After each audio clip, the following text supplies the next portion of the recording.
Good morning বন্ধুরা, আমি সুস্মিতা।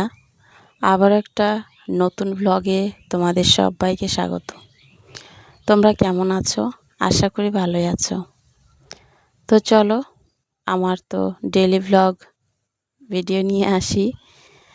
তো কি আর বলবো, আজকে সকালে উঠেছিলাম অনেক সকালেই, কিন্তু কি করব বলো, সকালে উঠে সেই কালকে মোবাইল দেখছি মোবাইল দেখতে দেখতে ভিডিওটা এডিট করতে ভুলে গেছিলাম। তো আমি তো সকাল 10টার সময় ভিডিও দিই, তো এডিট করা হয়নি। আমি ভাবলাম যে রাত্রে এডিট করব, আর করা হয়নি। প্রচণ্ড গরম ছিল, হ্যাঁ, আর অলসতার জন্য আমি ভিডিও এডিট করতে পারিনি। তো সকালে উঠে আজকে ভিডিও এডিট করতে বসেছি। ভিডিও এডিট করতে বসে আমার 8টা বেজে গেল, 7টা 8টা বেজে গেছে। তারপরে আমি তখন দেখি কি 8:30টার মতো বাজে। তো আমি কি ঝটপট করে ওইদিকে ভাত বসিয়েছি, আর এদিকে এই যে ঝাড়ঝাঁটা দিচ্ছি। ভাত বসিয়ে দিয়েছি আর আলু সেদ্ধ দিয়েছি, সোয়াবিন রান্না করব। তো ভাত বসিয়ে আর গ্যাসে আর আলু সেদ্ধ দিয়েছি একটা হাঁড়িতে, সেদ্ধ হোক, আমি এদিকে ঝাড়ঝাঁটা কমপ্লিট করি। আর দেখো কতটা রৌদ্র উঠেছে,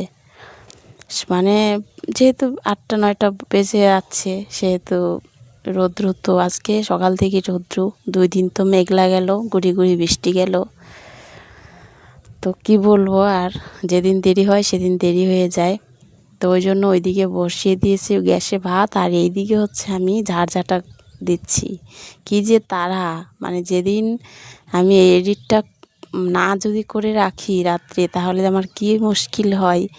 সকালে উঠে আমার সব কাজ ফেলে আমি আগে ভিডিও এডিট করতে বসি বন্ধুরা, তারপরে আমি বাড়ির কাজ করি। আমার মাথায় নাছাড়া এই টেনশনটা থাকে, আর না আমার কোনো কাজই হবে না, আমি ভিডিওটা আগে ঠিক করি, তারপর কাজ করব। তো চলো, এই কি বলবো, সকাল থেকে এইগুলো মনোভাব নিয়ে তাই তোমাদের বললাম। তো এইদিকে ভাত বসিয়েছি, এইদিকে দেখলাম বাড়িঘর ঝাড়ঝাঁটা দিলাম, দিয়ে এই যে জামা কাপড় ছিল, বাসি জামা কাপড় ধুয়ে দিচ্ছি। আর রৌদ্র দেখো, দাঁড়ানো যাচ্ছে না, এখানে তাকানো যাচ্ছে না রৌদ্র দিকে। তো এদিকে এতটা রৌদ্র, দেখো সকাল 9টা বাজেনি এখনও, তবুও দেখো কেমন রৌদ্র। তো থালা বাসন আছে, থালা বাসন কয়েকটা মাজতে হবে, বলতে কড়াই আছে। আর এই যে ছেলের জামা কাপড় ছিল কালকের ভেজানো, ও তো বল খেলে, ফুটবল খেলে, আর সেই রাত্রে, এখন গরমের দিন না, অনেক রাত্রি 6টা 7টা বাজে মাঠে বল খেলে, তারপর আসে বাড়িতে, সেই জামা কাপড় ছেড়ে চান করে তারপরে ঘরে যায়। তো সেই জামা কাপড় রেখেছে, ভিজিয়ে দিলাম। আর এদিকে যে ওই যে আলু সেদ্ধ ভাত হয়ে এসেছে প্রায়, আমি কড়াইটা মেজে তাড়াতাড়ি করে সোয়াবিনের তরকারি নামাতে হবে, কারণ তোমাদের দাদা ভাই এই যে 9টা 9:30টার মধ্যে খেতে আসবে, আমাকে বলে গেছে। আর এসে কাজে থেকে এসে গরম গরম ভাত খেতে পারে না, তো ওই জন্য মন খারাপ করে। নিজেও বুঝি যে অন্যের বাড়িতে কাজ করে, কিন্তু কি করব বলো। তারপরে এই যে কড়াইটা আমি ধুয়ে আর 2-3টা গামলা ধুয়ে নিলাম, আর পরে থালা বাসনগুলো মাজবো। আগে চলো রান্নাঘরে যাই, নইলে আমার মনে হচ্ছে এসে যে আমাকে কত কথা শুনতে হবে, যদি না খেয়ে চলে যায় তাহলে। এই যে 10টার সময় তোমাদের দাদাভাই খেতে আসে, খেয়ে যায়, আর টিফিনে করে ভাত নিয়ে যায় আবার দুপুরে খাওয়ার জন্য। খুব কষ্ট করে বেচারা, কি বলবো জানো, বেচারা বলছি, কষ্ট করে আমাদের খাওয়ায়। সকাল 6টায় যায়, 10টায় খেতে আসে, আবার সেই দুপুরে আসে না, ভাত নিয়ে যায়, আর 5টার সময় আসে। জানি না কয় হাজিরা কাজ করে, ওই যে রাজমিস্ত্রি হেল্পারই করে বন্ধুরা। তো তার জন্য তো আমাকে খাওয়ার জোগাড় করতেই হবে, যাই হয়ে যাক। তাড়াতাড়ি করে দেখো আলুগুলো, ভাতটা উপর করে দিয়েছি ফ্যান গালতে, আর এদিকে আলুটা ছুলে নিচ্ছি। ছেলেকে বলবো যে একটু ছুলে দে, তখন আলুটা সেদ্ধ হয়নি। ছেলে বলছে আমি একটু পাড়া থেকে ঘুরে আসি। খুবই দুষ্টু, জানো, পড়াশোনা করতে চায় না। তো ও চলে গেল ওই যে পাড়ায়, তোমরা দেখতে পেলে। আর এই যে এইদিকে আমি আলুটা চলে নিয়েছি। তো একটু পরে আমার ছেলে দেখো এসে আমার কাছ থেকে 10 টাকা নিয়ে গেছে। মা, বরফ এসেছে পাড়ায়। তো 10 টাকা, এগুলো 5 টাকা দামের বরফ। এখনকার বরফ খেয়ে শান্তি নেই। আগেকার বরফ কি সুন্দর ছিল। আর দেখো ছোট্ট একটু বরফ, মানে 5 টাকা কয়েলের মতোই বরফটা। 5 টাকার কয়েন যতটুকু হয় ততটুকুই বরফটা। আর আগেকার বরফ এত ভালো ছিল, বড় বড় বরফ ছিল, ও খেতে কি মজা, স্বাদ লাগতো। তো ওইদিকে হচ্ছে তরকারি হচ্ছে ভালো করে কষিয়ে জল দিয়ে দিয়েছি, সোয়াবিন ছেড়ে দিয়ে ভাবলাম যে এক তরকারি হবে। তারপরে এই যে বসেছি, আবার দেখি করলাগুলো নষ্ট হয়ে যাচ্ছে। আর এখনকার করলা না পোকা, পোকা দেখলেই কেমন গা যেন ঘিন ঘিন করে।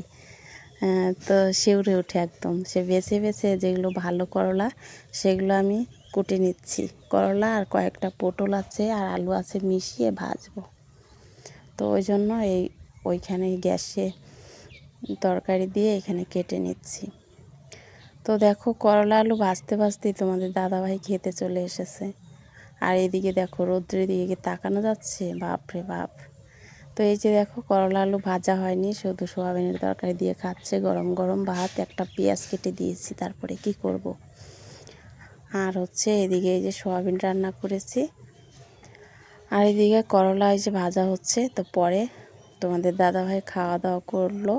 আর আমি রুটি ছিল সকালের একটা, সেই রুটি কালকে যে হালখাতায় মিষ্টি এনেছিল রাত্রে, সেই মিষ্টি ছিল।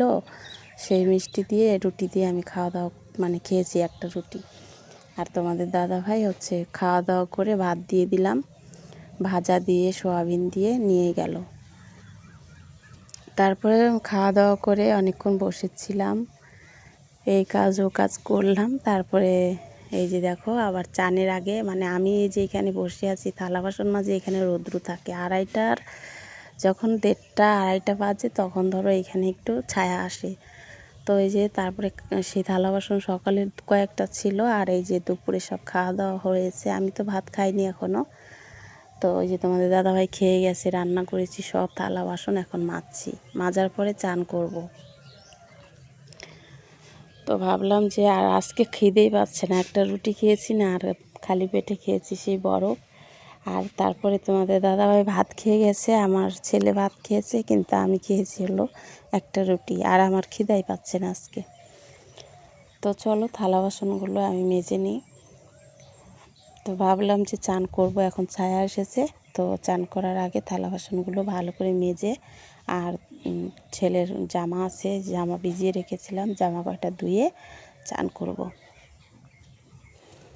তো কি বলবো বন্ধুরা, যেদিন মানে ব্যস্ত হই সেদিন এত ব্যস্ত, এইদিকে একা একাই ভিডিও করা, এদিকে কাজ করতে আর ভিডিও করতে যে কী অসুবিধা, যারা করে তারাই জানো। তো ওইদিকে থালা বাসন মেজে আবার ভাবলাম যে এই শশা গাছগুলো মানে সব শুয়ে পড়েছে, ভালো করে বাঁধবো, আর বাঁধাই হয় না। তো ওই জন্য সব খড়ি দিয়ে টান টান করে বেঁধে দিচ্ছি, যাতে তাড়াতাড়ি এই মাচায় ওঠে। আর মানে ভালো হয়েছে শশা গাছগুলো, আর শুয়ে পড়ছে একদম। তো চলো ওই জন্য শশা গাছগুলো ভালো করে খড়ি দিয়ে সুতো দিয়ে বেঁধে দিচ্ছি, যাতে তাড়াতাড়ি ওই জাংলায় উঠতে পারে। মাচায় উঠে গেলে আর হচ্ছে ধরো যে হবে না, আর গায়ের ভার আছে না, ওদের একটা পাতা হয়েছে কত, দেখো শুয়ে পড়ছে একদম। ভাবলাম যে চানের আগে কেননা এই কাজটাও করে নিই, কারণ এই প্রত্যেক দিন ভাবি যে করব, রান্নাবান্না শেষ করি, তখন দুপুরে রৌদ্র এসে যায়, আর করতে পারি না। এখনও রৌদ্র আছে, তবু একটু ছায়া এসেছে, তা ভাবলাম যে না, আজকে করেই ফেলি কাজটা।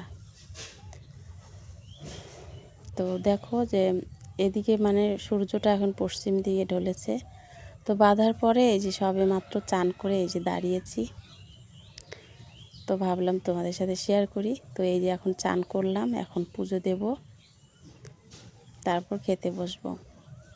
তো এই যে দেখো পুজো দিয়ে তারপরে এই যে খেতে বসেছি। সকালে সে একটা রুটি খেয়েছি আর এখন এই যে সোয়াবিন ভাজা দিয়ে ভাত